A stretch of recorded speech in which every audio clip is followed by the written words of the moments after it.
Today we are here in New York to announce a historic arrest across a wide-sweeping criminal enterprise that envelops both the NBA and La Casa Nostra. The men and women up here standing with me represent a small portion of the leadership team that brought profound justice in an era that needed it more than any. I'll just highlight some of the details in the case and the FBI work, and then you'll hear from the others. But as you now know, individuals such as Chauncey Billups, Damon Jones, and Terry Rozier were taken into custody today, former, current NBA players and coaches. What you don't know is that this is an illegal gambling operation and sports rigging operation that spanned the course of years. The FBI led a coordinated takedown across 11 states to arrest over 30 individuals today responsible for this case, which is very much ongoing. Not only did we crack into the fraud that these perpetrators committed on the grand stage of the NBA, but we also entered and executed a system of justice against La Casa Nostra to include the Bonanno, Gambino, Genovese, and Lucchese crime families. And you'll hear more about those details today. The charges and the arrests that were taken down across this country range from wire fraud, money laundering, extortion, robbery, illegal gambling. This FBI will leave no room for any perpetrator of crime across this country. You hear a lot about our work of defending the homeland and crushing violent crime. Well, this work is also representative of a colossal portion of the FBI's mandate to keep America safe and to keep our entertainment industry fair and secure. The men and women that are standing up here today worked tireless hours, days, months, and years. And the fraud is mind-boggling. It's not hundreds of dollars. It's not thousands of dollars. It's not tens of thousands of dollars. It's not even millions of dollars. We're talking about tens of millions of dollars in fraud and theft and robbery across a multi-year investigation. And we could not have done it without our interagency partners that are before us today. The NYPD, HSI, and teams of law enforcement officials from around the country made this day possible. It takes a team to bring this kind of justice, sweeping justice, into the halls of the United States courtrooms, where our brave United States attorney has led this prosecution. It takes courageous prosecutors to stand before you and say, we will not allow this kind of illicit activity to happen, not only at the national sporting level, but also where it hides in La Casa Nostra. And when these two collided together, they perpetrated a fraud that is historic in terms of not just money, but the scheme and the deceit that they utilize to steal and swindle people from money, to include crypto fraud. This is an operation that showcases to you that under President Trump's administration, there is no room for any type of criminal behavior, be it on the world's largest stage or in the back rooms of tiny parlors where card games are being played. We are proud to stand here today with the men and women of the FBI and this legal team. And to the United States Attorney, I just want to thank you personally for taking the time to display the work that the media is about to hear about today in detail. As I said, it does take courageous prosecutors, but it takes a courageous United States Attorney to bring this case, because we are going to take heat for it.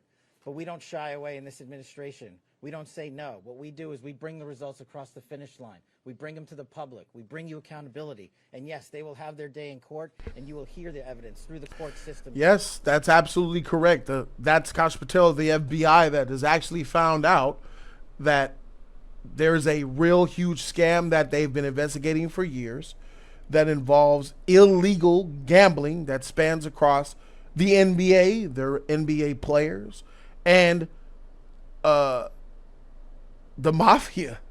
The actual mafia was running Chauncey Billups, Mr. Big Shot, Chauncey Billups, 2004 NBA Finals MVP, I believe, and champion under Larry Brown.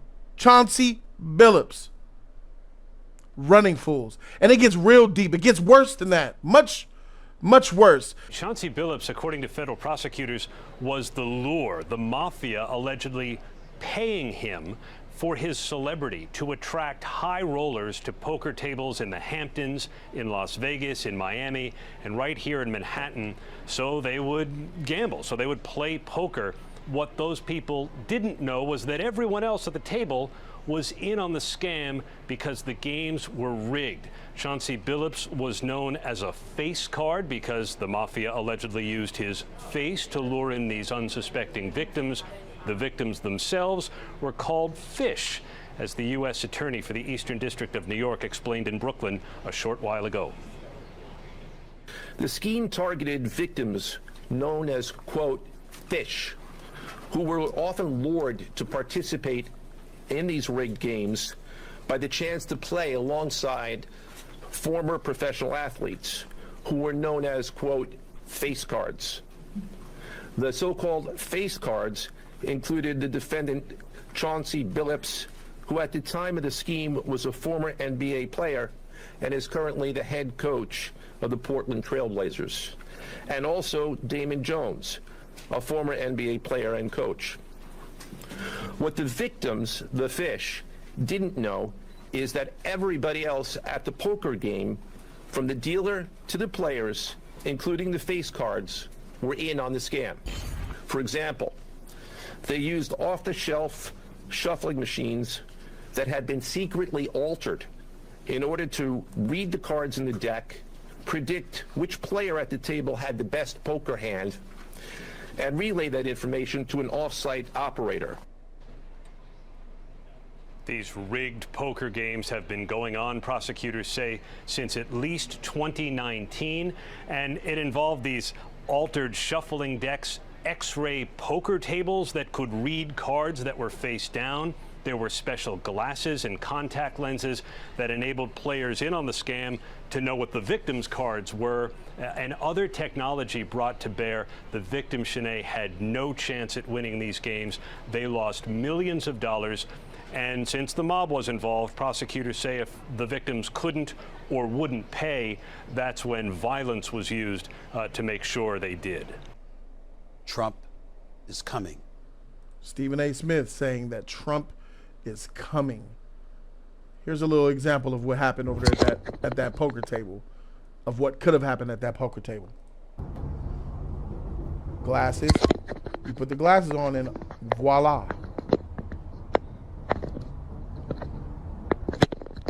You can see.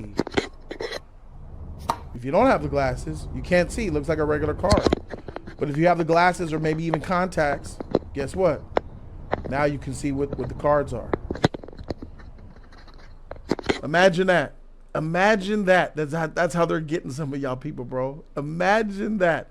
That's on the Chauncey side. Now, what's going on with the Terry Rozier situation? Terry Rozier and what was it? Damon Jones, the coach that LeBron's guy.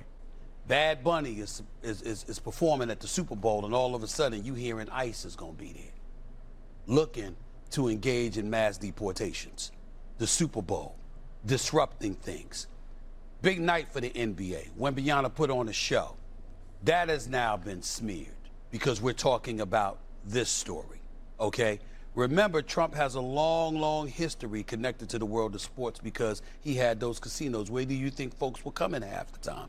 I don't know the letter of the law when it comes to gambling and sports gambling, and I don't want to sit up here like I'm some perfect guy. Like every now and then when I go to Vegas, I'll play some craps and I'll play some roulette, but never gambled at anybody's house. Don't know anything about poker, so I don't know what they're talking about when it comes to the Chauncey thing. But I know Chauncey, I know Damon very well, played with Damon, so I don't want to sit up here, but I'm ashamed that those guys would put their families and their careers in jeopardy. There's an old saying in the hood, all money ain't good money. Yeah. So if you're making $9 million and you're dealing in certain things, like how much more do you need? Especially if you know you get caught, you can do jail time, lose your career. Yeah. You know, put a bad image on yourself or your family or on the NBA. I agree with you, Chuck. They dropped the ball. 100%. They had 100% dropped the ball. And like you never want to have your name involved in that when you know the letter of the law. And Ernie, again, I know for a fact every year they cancel practice. I'm sorry. Does not the NBA benefit off of sports gambling? Does not the NBA benefit off of degeneracy? Does not ESPN have an ESPN betting section now? These apps, bro, like, and I've talked to people on Discord, you know what I'm saying? Ex-friends of mine who are always on, oh, my parlay, oh, my this, oh, my player hit, stuck to that shit. Or if they lose money, they get ruined because they lost money. I won. They're happy. Like, and on Discord, who there's a lot of gambling that you guys talk about. I won't name no names, but he knows who he is. You know what I'm saying? Queso knows who he is. I watch this because I gamble. That's why I'm here every Sunday, all day, because I gamble. Niggas is in Discord on Sunday because of this NFL season, and it's from freaking the crack of dawn until that sun go down, and sometimes later, nigga, watching football. And I say, why are you taking up all day, my nigga? Do y'all think are all these games good on Sunday? Or are some of these games bad? Some of them are bad, but we watch it anyway. Because I'm gambling. I have money on these teams. Jody, you don't understand. I'm actually winning money or losing. I'm gambling. I got points on these teams. So that's why we got to deal with these bullshit games. Because you're gambling for show. Degeneracy. The NBA promotes this. Let's go back to a time where this was like 2009, maybe 2008. There was this player named O.J. Mayo. I think he was drafted by the Memphis Grizzlies. He played for the Memphis Grizzlies at one point. And there was also a player who played for the Memphis Grizzlies that Kobe Bryant said was one of the toughest defenders that he ever had to play against. Do any of you guys know who that player may be? Think about 2008, around that time. Somebody that was playing for the Memphis Grizzlies who's a great, there you go. Right. Tony Allen was playing on that team. They were on the team playing. And they were gambling, playing poker, I believe. And Tony Allen was allegedly cooking O.J. Mayo. O.J. Mayo was like a rookie, first, second year. Big contract. Tony Allen, not so much, but Tony Allen was cooking him in the poker and he was losing. And O.J. Mayo was like, I ain't paying you, nigga. Afraid? Paying? Oh. They got into an actual fight on the plane. Motherfucker tops in the turban in the plane. Oh, hey, you just hear shit. You just hear clothes. Hey, stop. Pilot like, what the frick? We're gonna land this shit. We're gonna land it. Mayday, 149, minor.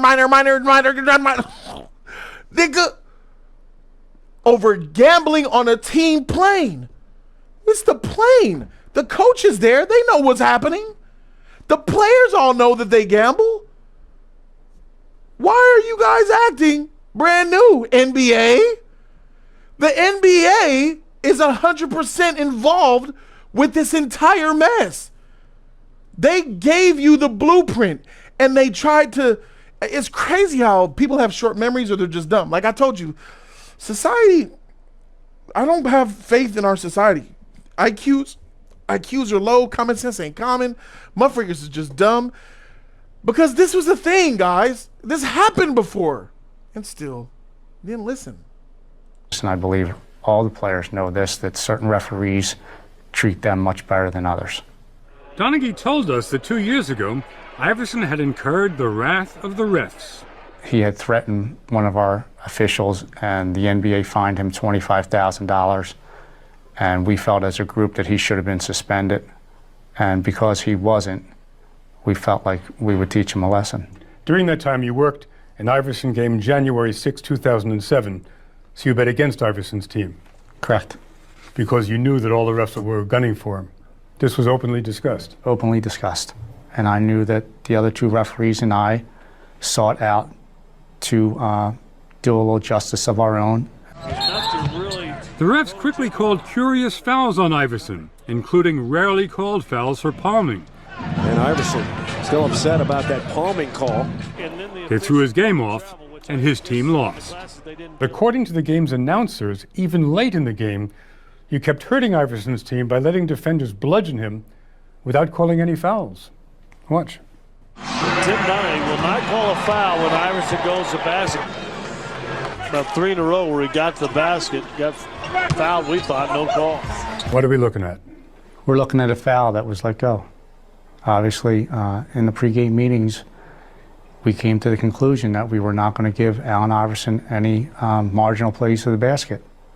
And that absolutely should have been called a foul that I and the other referees passed on. Did anyone in the NBA know about it? There was a group supervisor at the game that came in at halftime who was laughing and stated that he felt that Iverson had gotten the message. So the supervisor approved of your punishing Iverson? Yes. The NBA would not let that supervisor or any of its refs talk to us. Yeah, that's LeBron. That's a fact. But bro, the moment I said anything, anytime you say anything about Bron, people call you and say, "Hey man, you might want, might want to chill. I know you got some funny stories and shit. Hey, leave LeBron alone." I'm like, God damn. Okay. I came on here and apologized. Sorry. I'm talking these some real people. Like, you know what I mean? Like, hey, nigga, you funny, nigga, and you getting a little too funny. All right, my fault, brother.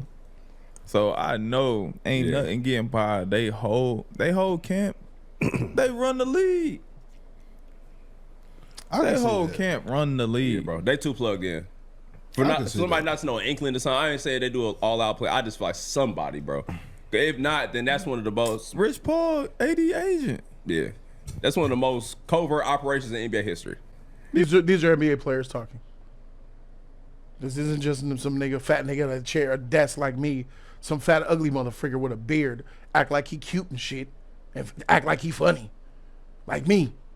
These are actually NBA players. So if you truly believe that any of this is skill, I give it about 45% skill. The rest of it is swinging games, putting people in favorable outcomes to have a better chance of winning. Absolutely. 100%. And the NFL is one of the biggest perpetrators of it. If they let this go to discovery, if they don't, people don't plead guilty to get the case over with, it goes to discovery, I think it's going to lead into every other major sports league.